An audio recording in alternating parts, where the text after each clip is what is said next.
Support comes from the Missouri Forest Products Association, saluting Earth Day on April 22nd with an ongoing commitment to help offset carbon emissions with sustainable harvesting of Missouri forests. Details at choosewood.com. It's Thursday, March 3rd. This is The Gateway. I'm Wayne Pratt. One of the most powerful politicians in Illinois history has been indicted on federal corruption charges. Some in Springfield say former House Speaker Michael Madigan held a huge amount of power that Democrats enabled. This is not just an indictment against Michael Madigan, but it's an indictment against the Democrat Party of Illinois that he ran for decades. Madigan is a Chicago Democrat who retired last year after 5 decades in office. The counts against Illinois' former House Speaker were announced yesterday by U.S. Attorney John Lausch, and that's where reporter Mariah Woelfel picks up the story. Lausch announced a 22-count indictment that accuses Madigan of leading for nearly a decade a criminal enterprise, whose purpose was to enhance Madigan's political power and financial well-being while also generating income for his political allies and associates. The charges stem from an alleged bribery scheme with ComEd executives who in 2020 admitted to hiring Madigan's cronies in exchange for influence over legislation. Unfortunately, this type of criminal conduct drastically undermines the public's confidence in our government. In a statement, Madigan said the government is, quote, attempting to criminalize a routine constituent service of job recommendations. Mariah Woelfel reporting from Chicago. The decline in coronavirus cases in the St. Louis area is allowing local hospitals to relax visitor policies. Hospital Sisters Health System, which operates 3 facilities in Illinois, has announced that starting yesterday, adult patients will be allowed 2 visitors, up from 1. Hospitals in St. Louis have also started allowing more visitors. SSM, which includes St. Mary's and Cardinal Glennon hospitals, went from 1 visitor to 2 for adult patients in late February. Pediatric patients had always been allowed more visitors. St. Luke's is not restricting the number of visitors, but only 2 are allowed in a patient room at a time. All visitors at all hospitals must wear masks. Hospitals in Missouri and nursing homes in the state would have to allow visitors under a bill proposed in response to limits enacted during the pandemic. The measure would require hospitals and other inpatient facilities to allow a patient's spouse, parent, or guardian plus another person to visit at any time. Hospitals and nursing homes could deny a visitor for health or safety reasons. That includes showing signs of coronavirus or another contagious illness. The bill also would ensure that patients who refuse to get vaccinated could still get organ transplants. Transgender workers and contractors for St. Louis County are now protected under an expansive anti-discrimination law signed by County Executive Sam Page.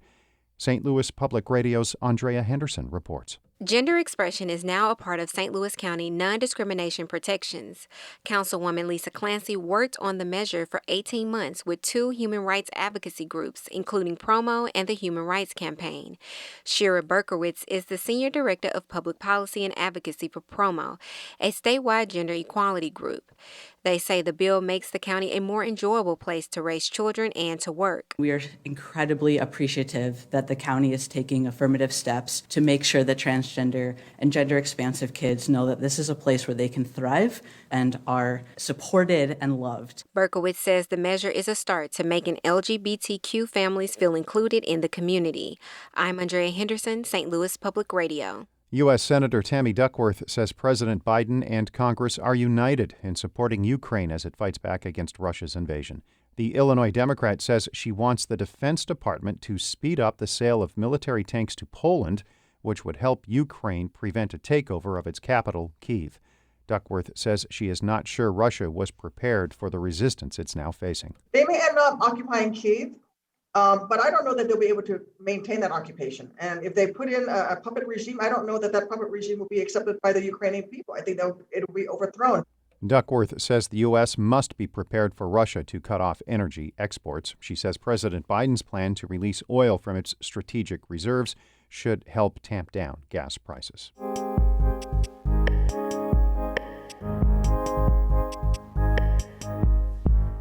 Missouri University of Science and Technology is known for a focus on engineering. Nearly 95% of graduates major in a math or science discipline.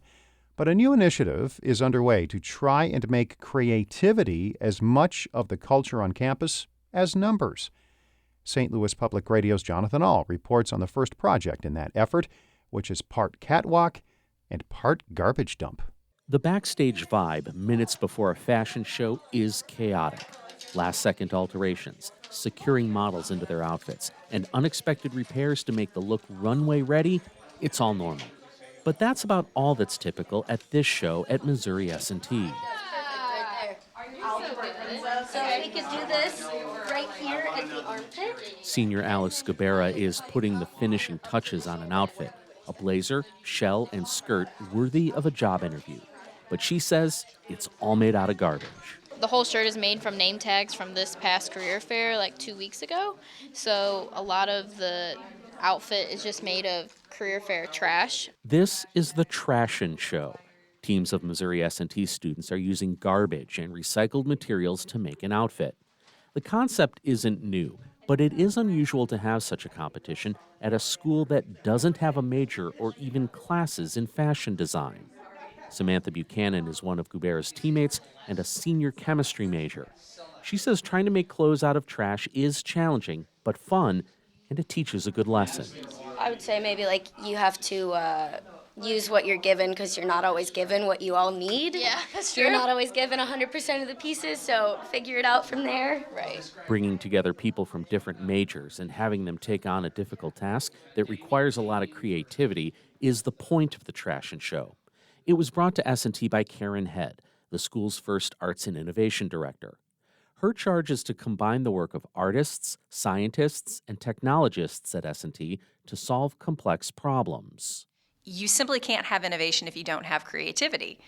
And I think that asking students to kind of mix up the way that they think about the work that they do and to think more creatively was really sort of at the basis of this. The Trashin' Show may be a fun side project, but the intent is to bake this idea into the curriculum to make sure the technological minds on campus also have vision. Mary Riedmeyer is a professor emeritus in materials engineering. She's also a model at the Trashin' Show, wearing a jumper made of shipping bag materials covered with scrap glass formed into circles that jangle quite a bit. Riedmeyer says S&T students are artistic at heart, and that needs to be encouraged. Most students, if you look when they came out of high school, they were creative. They took art classes, band classes. They come here, of course, very big focus here on the science and engineering, but there's still that creative side that's waiting to be let back out again. The models head out to the runway, or in this case, the grand staircase in the Havner Center atrium, to be judged. And in first place, representing many weeks of work, an exciting design concept, and a flawless execution. The models each show off their looks, and the winner of the $500 first prize went to a team that came up with a gender-neutral design without any green in it to reflect concerns about climate change. It's a wrap-style toga with faux fur and a big belt. Sophomore English technical communication major Elaine Polsander is one of the designers of the winning outfit, and she says it was a great event that gave her an opportunity to create something that never would have happened in a classroom. And, we got to make something that matters to us. We care about the climate crisis, we care about gender equality. These are all things that matter to us. So we wanted to make something that had something to do with that and share that with the school. Damian Calhoun modeled the winning look and says the team hopes to compete again next year. It was just fun to work with everybody. I don't really interact with people outside of my major, so it just brought a different aspect of collaborativity that you normally wouldn't see. The winning designs from this year's Trashin' Show will be on display at the S&T Library. In Rolla, I'm Jonathan Ahl, St. Louis Public Radio. Our Fred Ehrlich edited that report. Shula Newman is the executive editor of St. Louis Public Radio, a listener-supported service of the University of Missouri-St. Louis. Music by Ryan McNeely of Adult Fur. I'm Wayne Pratt. This has been The Gateway.